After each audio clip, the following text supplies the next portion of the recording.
ഈ രാഷ്ട്രീയ പോരാട്ടത്തിൽ ഇടതുപക്ഷ ജനാധിപത്യ മുന്നണിയുടെ സ്ഥാനാർത്ഥിയായി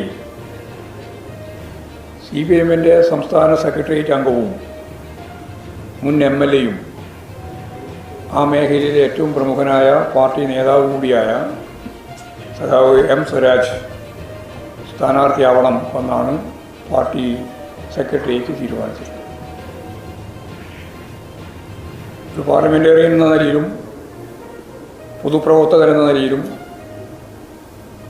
കമ്മ്യൂണിസ്റ്റ് തൊഴിലാളി വർഗ പ്രസ്ഥാനത്തിന് പ്രിയപ്പെട്ട നേതാവെന്ന നിലയിലും ഉയർന്നു വന്ന് ഇന്ന് പാർട്ടി സംസ്ഥാന സെക്രട്ടേറിയറ്റിൻ്റെ ഭാഗമായിട്ട് പ്രവർത്തിക്കുന്ന സഖാവ് സ്വരാജ് ഈ രാഷ്ട്രീയ പോരാട്ടത്തിൻ്റെ മുമ്പിൽ നിർത്തി പോരാട്ടം നയിക്കണം എന്ന് തന്നെയാണ് പാർട്ടി ഉദ്ദേശിക്കുന്നത്. വലിയ മുന്നേറ്റം ഇടതുപക്ഷ ജനാധിപത്യ മുന്നണിക്ക് നിലമ്പൂർ നിയോജകമണ്ഡലത്തിൽ ഉണ്ടാക്കാനാവും. വരാൻ പോകുന്ന തദ്ദേശ സ്വയംഭരണ സ്ഥാപനങ്ങളിലേക്കുള്ള തെരഞ്ഞെടുപ്പും അതിനെ തുടർന്ന് നടക്കാൻ പോകുന്ന 2026 ഏപ്രിൽ മെയ്യിൽ നടക്കുന്ന സംസ്ഥാന നിയമസഭാ തെരഞ്ഞെടുപ്പിലും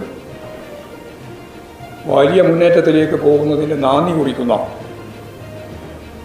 ഏറ്റവും ഉജ്ജ്വലമായ ഒരു രാഷ്ട്രീയ പോരാട്ടമായിരിക്കും നിലമ്പൂർ ഉപതെരഞ്ഞെടുപ്പിൻ്റെ ഭാഗമായിട്ട് നടക്കുക എന്ന കാഴ്ചപ്പാടോടുകൂടി തന്നെയാണ് പാർട്ടി സഖാവ് സ്വരാജിനെ സ്ഥാനാർത്ഥിയാക്കാൻ വേണ്ടി നിശ്ചയിച്ചത്.